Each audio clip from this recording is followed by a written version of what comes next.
So I was the industry programs director at TAC for 18 years. I created the program. That's part of the slides, actually. And as I was thinking about what to say over here, I was realizing that a lot of what I do now is very similar to what I did then.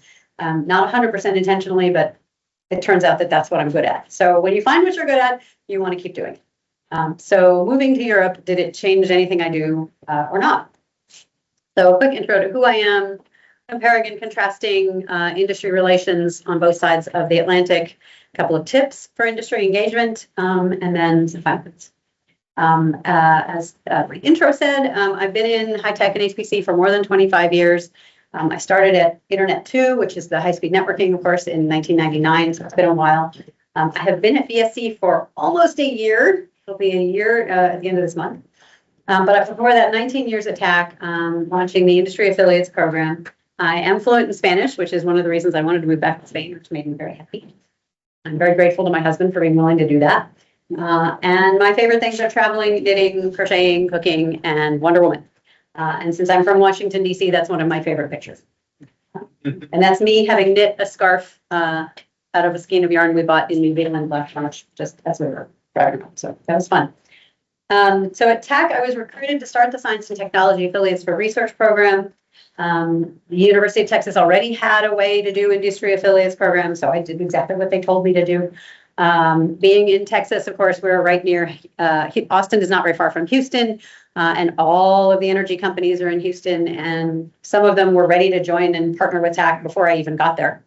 And once you get one of them, they fall like dominoes because they all know each other and they all go to the same meetings and they all, they'll all come to a meeting and look around and go, well, why isn't this other guy here? I said, well, he wouldn't answer my calls. Let me fix that for you. So it was a lovely way to do business. They all helped each other. I was also responsible for finding ways to do sponsored research projects. So get the company to pay to work with a researcher on our staff to do something, increase the usage of our computing systems, multiple versions of Stampede and Lone Star, recruiting students and having the companies fund them to be interns, and then bringing in money. I spent a lot of time asking for money, and turns out I was pretty good at it, but it's still not my favorite thing in the world. So I'm pleased to not have to do it very much anymore. We had a lot of Fortune 500 companies. Mostly the members were the tech practitioners, the people like you, I think a lot of you who helped run the systems, who very much wanted to know, how does TAC run things? When we built a new system, what challenges did we have and how did we overcome them? Because of course they were out buying similar things a little bit later than we were, and we had already jumped those hurdles. And how did we jump those hurdles? How did we solve those problems? The research projects were really interesting. Everything from eye tracking in the store for consumer products to modeling oil reservoirs to the heat shields on the Orion modules with NASA. There were a whole bunch of interesting research projects, and of course, a lot of recruiting, a lot of pushing for diversity in computing. The partners were not really unhappy that I was using their money to search for diverse people to be recruited by them, because of course, if you know anything about this, the oil industry is one of the least diverse industries in the world. In fact, when they did a survey of all the industries and how diverse they were, a lot of the oil companies neglected to turn in their responses because they knew that they were going to be at the very bottom and they didn't want to tell people that. So we also had an annual meeting. We had a monthly newsletter. I did a lot of fundraising, as I keep saying, projects, events, scholarships. And that was my life for about 18 years. And then I moved to Barcelona. Yay, Barcelona. And now I get, my job is called Stakeholder Liaison, and I work with the HPC centers, regional HPC centers around the country, Spain. We're trying to create a franchise system where when we bring people in to work with the AI factories, they can do that themselves and have key account managers who work with startups. We're looking at startups and very small businesses who need help in AI, whether they know what they're doing already or not. I'm also there to help increase utilization of Mare Nostrum 5, which right now is very full, so it's hard to increase utilization when there's nowhere to go. But we're actually installing new AI capabilities this summer as we speak. The racks are being installed for LLMs and for training. I'm doing a lot of getting contracts signed. There are lots of terms and conditions. GDPR, I'm learning, is a big deal, obviously. And there's this new thing called the EU AI Act that's an even bigger deal. But I don't have to do any fundraising, which is very nice. Not asking people for money, very nice. But I do have to do everything in Spanish. So that's fun.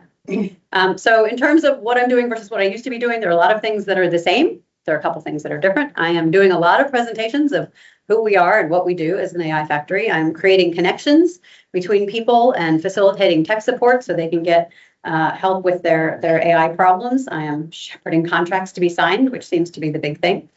Sometimes giving tours of Mare Nostrum. If any of you want to come to Barcelona, you'll have my contact information. We'll give you tours. And hopefully someday when we have them, writing stories about the successes that are coming out of this. I do have to do everything in a different language. I did have to give up my lovely office space in Texas for a hot desk, which is not my favorite thing. And I have different funding streams. And then I went from a department of 1, me, to 10, and an organization size of TAC is about 200 people, and BSc is about 1,400 people. So that was a bit of an eye-opener for us. So what are AI factories? There are actually 2 AI factories here in the UK. But the European vision is to reduce external technological dependence. And John talked about RISC-V yesterday. There's a lot of focus on promoting safe and reliable AI, and of course, following the EU AI Act, and accelerating the adoption of AI in the economic fabric. So we are a key element in making this happen. And they do like to talk about sovereignty a lot, having our own sovereign technology and data. There is a dynamic ecosystem. There are 19 AI factories, and there are 7 what they call antennas, and 2 of the antennas are over here in the light blue. There's actually one in Dublin, I believe, and where are the second ones? I can't remember where the second one is, but there's 2 in the UK. Anyway, so dynamic ecosystems built around AI optimized supercomputers, right? Helping the European industry, enabling the development of AI models that leverage all the technology and all the people, right? There are amazing people here. We want to foster skills and knowledge and innovation across the EU. So what is an AI factory? We offer comprehensive skills and training and networking and accelerator facilities. We aim to accelerate AI adoption. We're serving the European innovation community. And we're powered by the enhanced Euro HPC JU Mare Nostrum 5. And I looked at this slide because I didn't write this one. I borrowed it from the people who give this presentation all the time. And I looked at the slide and I thought, okay, so 3 or 4 years ago, if you had replaced the word AI with the word HPC all the way through this slide, this is exactly what I was doing. It's exactly the same. We have to replace EU with US. But basically, it's exactly the same. We have taken the buzzword and changed it to AI, as we do with everything, and this is what we're doing. So it's the same. This is why it feels so much the same to me, because it's the same. So our factory was one of the first in Europe. And of course, BSc just celebrated 20 years. So we are 20 years old. And for those of you who've been to visit, all of the previous Mare Nostrums lived in the chapel here. It is a deconsecrated church. It is wonderful. It has a giant rose window and lots of stained glass and all of that.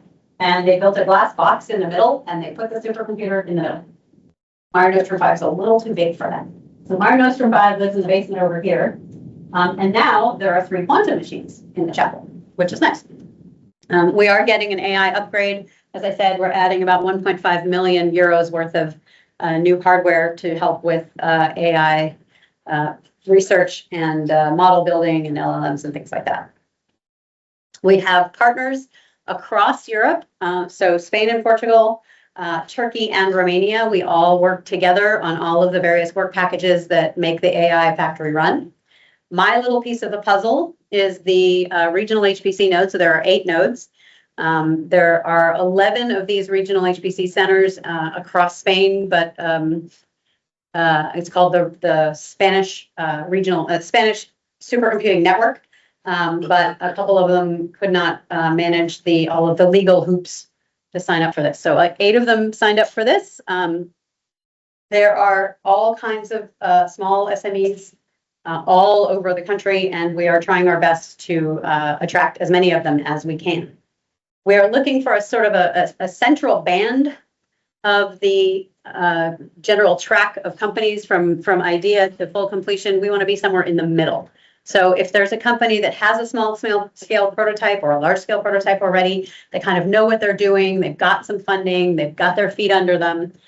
That's the kind of company we're looking for. If they have a prototype or they need to make a prototype, they want to make a demo system, that's the kind of thing we want to help with. If somebody comes to us and they just have an idea, we will send them to training. We're happy to train them on how to use AI, but we don't really have enough humans in the loop to be able to help them do all of that. Never mind finding the VCs that they're going to need to get funded. We have a bunch of target industries. We have 6 basic target industries these are the sciences that we know we're good at BSc, and we have lots of researchers in those areas. And so in order to be able to better support the companies that are coming in, we want to make sure we have someone, if they're in a particular area, who can talk to them. Now, we're not going to say no to other things. And in fact, in Barcelona, there's a large and fast-growing space industry and blue economy industry, looking at oceans and seas. And there's some gaming. So we are also talking to those companies as they come in, but they are not necessarily the top focus. I laughed when I saw this slide too, because I had almost exactly the same slide for all the things that TAC did and does still. But we have our 4 core services, right? We have AI optimized HPC, which they can, if they know what they're doing, they can come right in and use for free. We have our data services. We have a software library that they can access. Of course, we have advanced one-on-one support. And for any of the companies that come in, we can give them up to 30 hours. It doesn't seem like a lot, but if they need it, they can get more of support on all of these things. We are a space where a company can come with a specific goal and bring the solution in-house with our sovereign technology, with our experts, with real transfer of knowledge. We want to help these companies be able to go out and do things on their own. We are not your production backend. We are not a cloud provider. We don't want them to be dependent on us, right? We want them to get out there and launch and do well and show off, right? And it's free. So they start by filling out a type form, and we will take startups, SMEs, public bodies.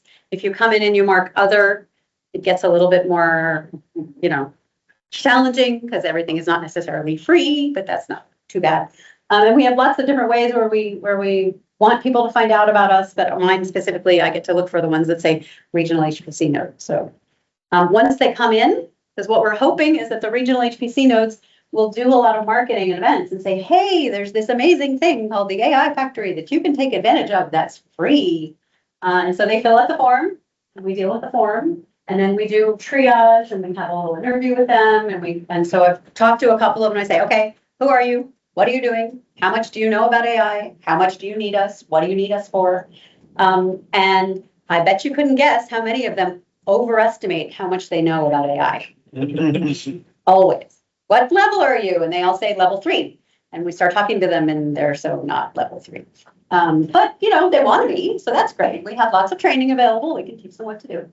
And then, so when we determine, and so I actually get to act as I can, the account manager. And when we determine what they need, then our service proposal managers, service proposal managers, contact them and get them in touch with the AI engineers, the AI experts, the domain scientists in health science or ocean sciences or whatever they need. And we start delivering the services. And then at some point soon, we actually haven't gone all the way through the life cycle with any companies yet. They're all still in service delivery mode, which is nice. And then when we come to closure, we will have surveys and see how we're doing. And we have a feedback loop, because if they say they didn't like one thing or another, we want to be able to go back and fix it and make it better for everyone else. The biggest challenge of this is that this program is only funded for 2 more years. So for all of these wonderful things we want to do with all of these wonderful small companies, we don't have a lot of time. So we've basically, the plane has taken off and we're still building it as we go. We'll see. So far, we haven't fallen out of the sky, so we'll keep going. But why even bother, right? This has become my life's work, is I work, getting academia to work with industry and vice versa. But why bother? So if you're in an academic center, Why would you do this? You want to diversify your funding streams. I know in the United States, clearly it's one of the things that Rich was talking about in our breakout yesterday. The funding is not there as much as it used to be. The administration keeps trying to cut the NSF's funding down by horrible numbers. And there's not a lot of federal government money. And how do you keep going? You find companies that might have funding to support you. And it turns out that some of the companies, like the energy companies in Texas, are doing really well. There might be some money there. You get new research projects, which can help keep your staff interested if they get to try and play with something new or see a new project or do a new kind of visualization. And it helps with public recognition. If you can go out and tell a story and say, we worked with this company and we developed this amazing thing, or we developed this beautiful thing, we helped them get 30% more bang for their buck out of whatever it is they're doing. It's an amazing story to tell. And I went and looked. So you want to be able to tell people what you've done with their money, right? One of the things that they've talked about for a long time in the United States is that Tang came from NASA, that powdery orange drink that, almost tastes like orange juice, is something that NASA developed for the astronauts. Now, there's also like astronaut ice cream. If you've ever been to like the Air and Space Museum in Washington, D.C. or a space museum, you can buy little chalky blocks of, food, supposedly food, that's made into a way that they can take it up to the space shuttle or up to space. So a lot of the things that were developed, and we had this problem with NSF, and then we started looking, what are the things that the National Science Foundation funded in basic research? How about the internet? Right? That's an easy one. Everybody needs that. Everybody uses it all the time. That's one of the things that came out of the basic research funding of the National Science Foundation. But also kidney transplants and Doppler radar and LCD screens and cell phones and lithium-ion batteries. So there are so many things. If you have a story to tell, then people will say, oh, that's very useful. And in the States, it was always about, making sure that people knew to call their senators, or when you talk to your representations and say, look, it is important to give money to basic science. That's one of the things we always kept pushing for, and we still need to push for, just to make sure that we can all keep our jobs, right? It's important. If you're in industry, why do you want to do this? Well, if you collaborate with a center, you don't have to buy the supercomputer. Someone else has already bought it. That's nice, right? You don't have to pay the sysadmins. You don't have to pay for the electricity, which is becoming the biggest problem. But you also get new ideas and fresh perspective from the academics that work there, right? You want people who are going to say, but what about this? Why do you always do it that way when you could do it this way? That's kind of the point of getting this collaboration going, right? You get support, you get for your systems, for code optimization. Code optimization is always a tricky one because there's that funny little thing called intellectual property. So one of the things we're not allowed to do, we weren't allowed to do it at Tech, and we're not allowed to do it at AI Factory, is to help people with their code directly. We can make suggestions, but the minute we touch it, the intellectual property changes hands or starts being contested. And that is one of the things that the lawyers on either side do not want to deal with. So we can make suggestions about your code, but we're not going to touch it unless something else really big happens. But there's also the idea of technology testing, right? That was one of the things that the partners in Texas wanted was, which chip do you like better? Which chip runs my code better? How do I run it? How do I tweak it so that it runs better on this Intel processor versus that AMD processor versus those GPUs? There are a lot of different ways for companies to engage and for academics to engage with industry. A lot of it, and a lot of what I did for all those years, is relationship building, right? Making sure you know the people, know who they are and where they're from and how many kids they have and all of that good stuff, right? Build those relationships, because that is how you get, if you need just, 5,000 pounds to send someone to a conference, you can call up and say, hey, could you maybe foot the bill for this? And we'll put your logo on something. That actually works better than you might think. Site visits are always good. People want to come see the hardware. If you have hardware for them to see, it's great. If you have a Viz Lab or somewhere to show them the bells and whistles. And then there are lots of ways for people to engage. So you can name a prize after them. You can have events and awards and hackathons. We've had hackathons where the industry partner has a problem that they haven't been able to solve. If they can make it sort of if I'm not touching their IP by playing with it, if they can bring in a problem that my students can solve, then I can throw a bunch of students at something for a day and have them hack at it. And the company gets something out of it because they get new solutions that they wouldn't have had before. The students get to try something that they couldn't play with before or they hadn't thought of. And then eventually out of that, you may get talent migration, right? Because you get people who can get jobs with industry because now they've had internships, they've learned how to use a supercomputer. That's one of the things we funded was the industry people would pay us to train an intern so they could then hire that person for a summer job or afterwards. How do you find partners? There are lots of companies out there, lots of companies, large and small. Work to your strengths. One of the things we're doing with AI Factory is that BSc has those 6 areas of expertise. And so those are the areas we're looking for. Are you good at engineering? Are you better at chemistry or physics? Do you have a lot of architecture? Do you have a lot of software development or visualization? What I would recommend always in the US is to start local. So in Texas, we had, as I said, all the energy companies. At NCSA, which is in Illinois, and in Ohio, they have a lot of manufacturing and farms and things like that. And they needed the same kind of expertise up there. And San Diego in California is very close to Los Angeles. They got a lot of entertainment work. Where you are has a lot to do with who you can help, and how much help they need depends on you. So, and with small companies and startups, I very much wanted to help small companies and startups in Texas, but the biggest challenge was they knew less and needed more help and had less money. And it's very hard to do something for somebody where you need to do more with less money, as you guys all, I'm sure, already know. And so helping startup was hard. And that's one of my favorite things now about the AI Factory is we are entirely focused on helping startups.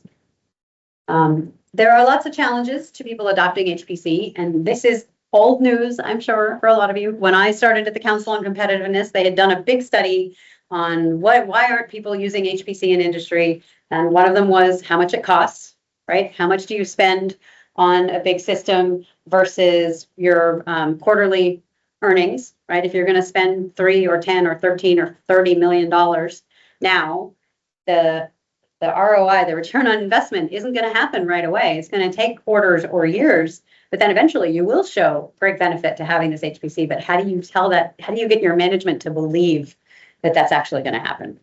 How do we parallelize and use legacy codes on these new systems? There was a story I heard that there was a car company in the States that when they got a new machine, the results were different on something they'd been doing the same way for years. And they actually had to tweak the code so that the result came out slightly wrong so that it matched what they had before.